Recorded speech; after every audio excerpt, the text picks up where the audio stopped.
Aqui estou eu novamente, acordando atrasado no meu primeiro dia de trabalho no novo emprego. Com a adrenalina a mil, coloquei a mesma roupa da entrevista e saí correndo de casa. Quando estava naquele prédio imenso, percebi que não sabia exatamente onde ficava o escritório. Me senti perdido e comecei a perguntar direções para as pessoas. "Excuse me, where's the office?" Foi então que encontrei minha amiga Mariah, que também trabalhava lá. "Hi Mariah, can you guide me to my place? I'm completely lost." Ela sorriu e disse, "Follow me, I'll show you the way." Finalmente, encontrei o escritório graças à ajuda de Mariah. Fiquei feliz em saber que trabalharia com ela, mas já estava prevendo que isso não ia prestar. Mas enfim, cheguei no escritório, arrumei uma desculpa e foi assim.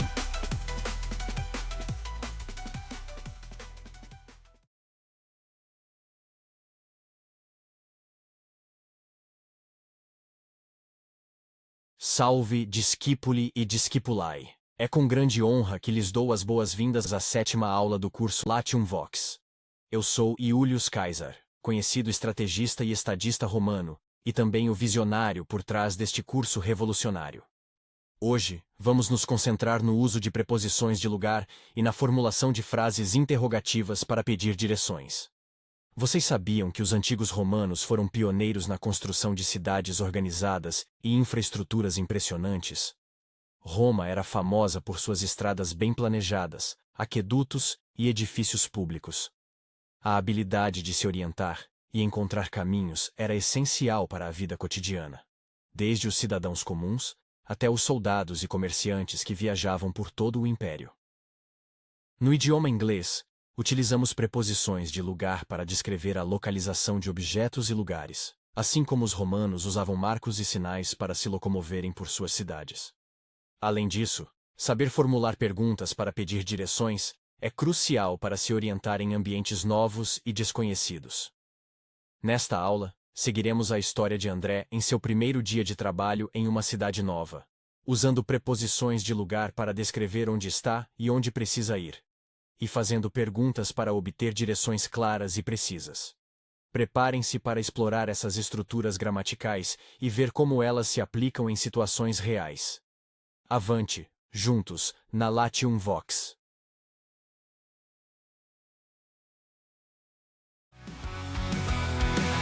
Perdido no trabalho, era o primeiro dia. Precisava achar um escritório com muita agonia. O inglês estava falhando, não sabia o caminho. Desesperado, ele seguia sozinho. "Excuse me, where's the office?" Com licença, onde fica o escritório? Um homem respondeu, "It's on the third." Alunos e alunas, bem-vindos à nossa 7ª aula do curso de inglês Latium Vox. Hoje, vamos aprofundar nosso conhecimento em um tema essencial: as preposições de lugar. Vocês já tiveram um primeiro contato com essas preposições na aula 3, intitulada Segunda a Sol, onde, por meio da música, introduzimos as preposições corretas junto com os meses do ano, como em In January, começa o novo semestre. Naquela aula, mencionei que iríamos explorar essas preposições com mais detalhe na nossa 7ª aula, e aqui estamos. Na aula passada, exploramos a formação de frases imperativas e a estrutura de perguntas formais e informais, complementando o que vimos na aula 4, do campus ao coração, onde aprendemos a formar perguntas no Simple Present Tense utilizando do e dois. Esses auxiliares são fundamentais para construir perguntas em inglês, especialmente quando queremos nos aprofundar nas conversas, como vimos André fazer na música ao se conectar com Sarah. Lembrem-se de manter esse conceito em mente ao formarem perguntas, seja em um contexto formal ou informal. Agora, vamos aplicar essas preposições em situações práticas do dia a dia, especialmente no contexto de pedir e entender direções, algo que é fundamental quando estamos em um ambiente novo. Com a ajuda da nossa música A Saga do Primeiro Dia, veremos como André, perdido em um prédio desconhecido, faz perguntas e utiliza as preposições de lugar para descrever onde está e como chegar ao seu destino. Ao final desta aula, vocês estarão prontos para utilizar essas preposições com confiança e clareza, facilitando a comunicação em qualquer situação. Let's begin! Queridos alunos e alunas, na primeira parte de nossa aula de hoje, vamos explorar as preposições de lugar, que são essenciais para descrever onde algo ou alguém está, especialmente quando precisamos pedir ou dar direções. Preposições de lugar são palavras que usamos para indicar a posição de algo ou alguém em relação a outros objetos ou locais. Elas ajudam a descrever se algo está dentro de um espaço, em cima de uma superfície, ao lado de outra coisa e assim por diante. Saber usá-las corretamente é crucial para que nossas orientações e descrições sejam claras e precisas. Vocês devem se lembrar que na aula 3, nós começamos a aprender superficialmente sobre as preposições in, on e at. Um exemplo disso foi no verso da canção Segunda a Sol, que dizia: as reuniões são sempre in the morning. Isso ele aprendeu. On Monday e on Wednesday, os dias que ele escolheu. At 10 o'clock, sempre o horário marcado. Entender as preposições nunca mais ficou enrolado. Nesse trecho, vimos como in é usado para indicar partes do dia, in the morning. On, para dias da semana, on Monday, on Wednesday. E at, para horários específicos, at 10 o'clock. Esse foi o nosso primeiro contato com essas preposições. E como prometido, hoje vamos explorar mais esse tema. Na música de hoje, a saga do primeiro dia, temos um exemplo claro da utilização de on. Quando André pergunta: "Excuse-me, where's the office?" Com licença, onde fica o escritório? Ele recebe a resposta: "It's on the third floor."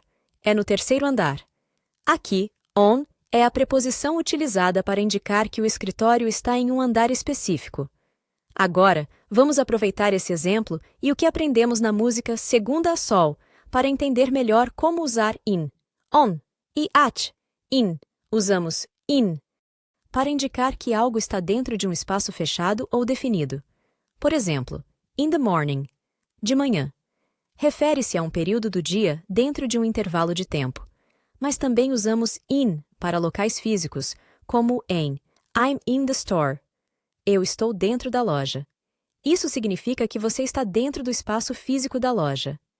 Outro exemplo seria in the car, dentro do carro, ou in the house, dentro da casa. On. Usamos on para superfícies, mas também para dias da semana e datas específicas. Por exemplo, on Monday, na segunda-feira, indica um dia específico em que algo acontece.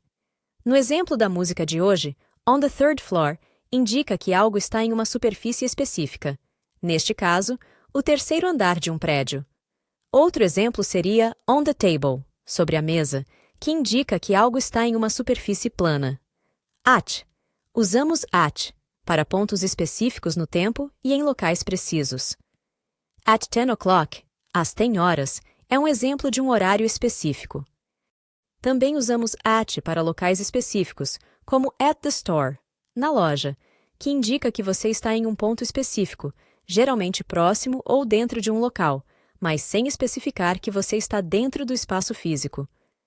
At the store pode significar que você está dentro da loja ou simplesmente no local da loja, mas sem detalhar a posição exata.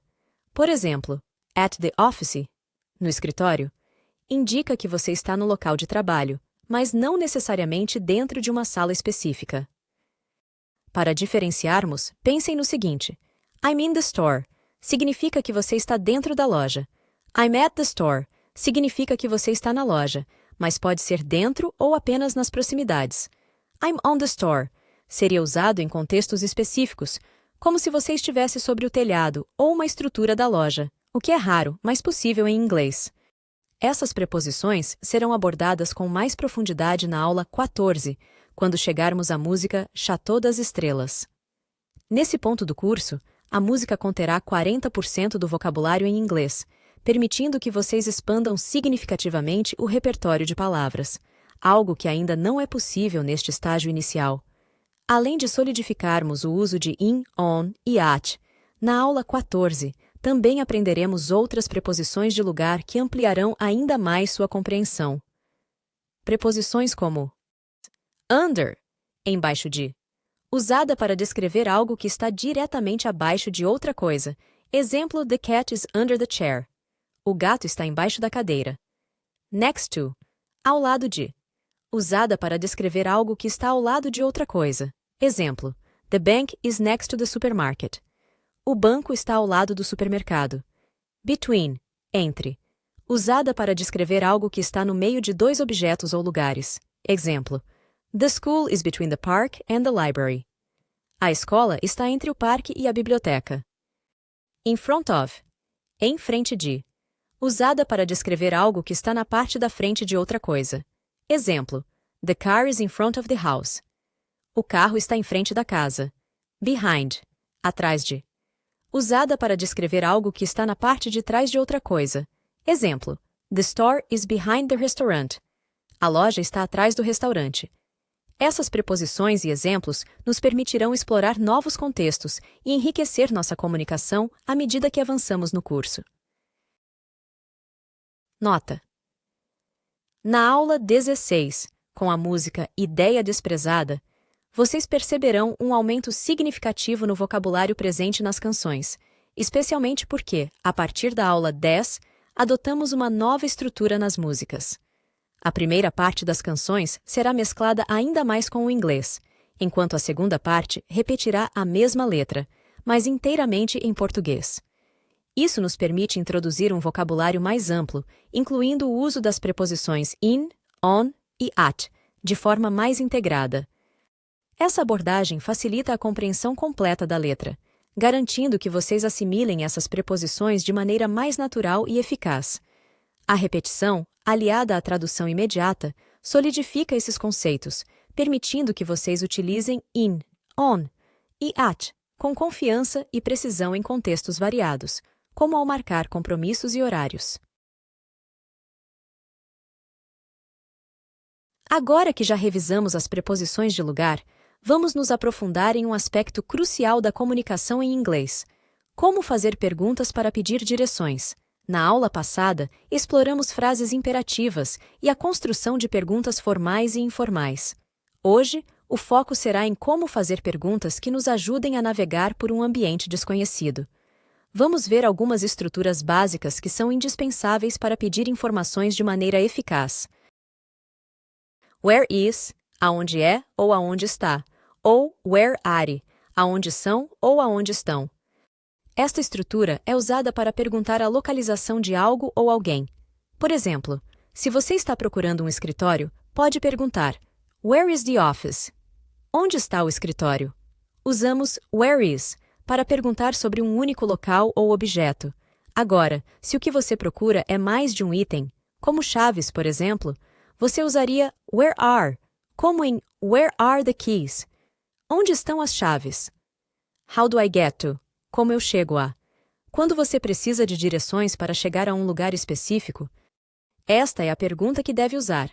Por exemplo, você pode perguntar: How do I get to the train station? Como eu chego à estação de trem?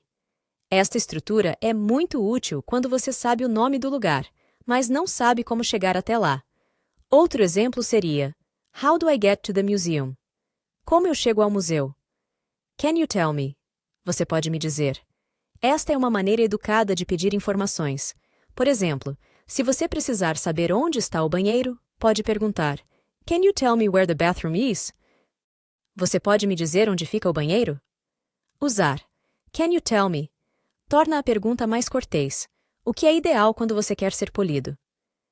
Is there? Tem ou existe? Are there? Tem ou existem? Quando você quer saber se algo existe em um lugar específico, você utiliza is there para perguntar no singular e are there para o plural. Por exemplo, Is there a pharmacy near here? Há uma farmácia perto daqui? Ou Are there any restaurants nearby? Há restaurantes por perto? Vamos recapitular essas estruturas com suas traduções para garantir que estejam bem fixadas. Where is the office? Onde está o escritório? É o exemplo no singular. Where are the keys? Onde estão as chaves? É o exemplo no plural. How do I get to the train station? Como eu chego à estação de trem? Ou How do I get to the museum? Como eu chego ao museu? Can you tell me where the bathroom is? Você pode me dizer onde fica o banheiro? Is there a pharmacy near here? Há uma farmácia perto daqui?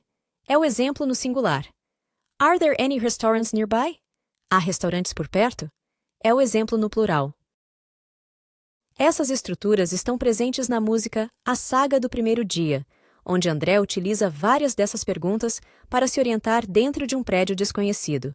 Por exemplo, no verso 1, ele pergunta: Excuse me, where's the office? E recebe a resposta: It's on the third floor. É no terceiro andar. Já no verso 2, ele pergunta: Can you help me find the way? Pode me ajudar a encontrar o caminho? E a resposta inclui direções específicas. Of course, go past the lobby, then turn left. Claro, passe pelo saguão, depois vire à esquerda. Vale ressaltar que, até o momento, todas as expressões e estruturas que estudamos, incluindo as que acabamos de revisar, estão no tempo verbal do presente simples. À medida que avançarmos no curso e explorarmos outros tempos verbais, como o present continuous, nas próximas aulas, a formulação das frases mudará, inclusive as frases interrogativas. Por ser uma aula ainda no início do curso, não foi possível incluir muitas expressões.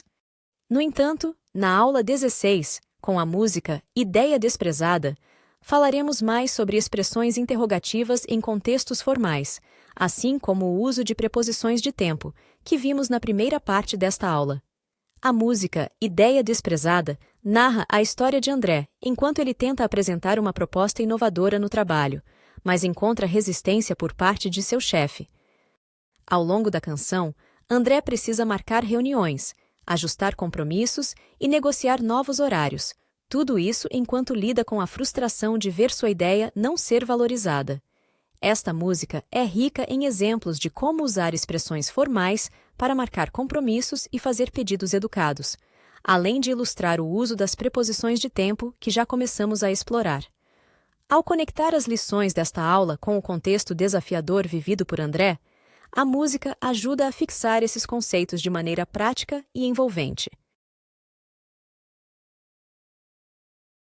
Caros alunos e alunas, hoje aprofundamos nosso conhecimento sobre as preposições de lugar e aprendemos a formular perguntas essenciais para pedir direções, sempre no tempo presente simples. Essas ferramentas são fundamentais para que vocês se sintam cada vez mais seguros na comunicação em inglês. À medida que avançamos no curso, continuaremos a explorar novos tempos verbais e contextos, permitindo que suas habilidades se expandam ainda mais. E como Júlio César sabiamente disse, a grandeza de Roma não foi construída da noite para o dia, mas sim com paciência, um passo de cada vez. Da mesma forma, o domínio do inglês será alcançado com dedicação contínua, lição após lição. Continue firme em sua jornada, e o progresso virá naturalmente. Até a próxima aula. Bye bye, Butterfly!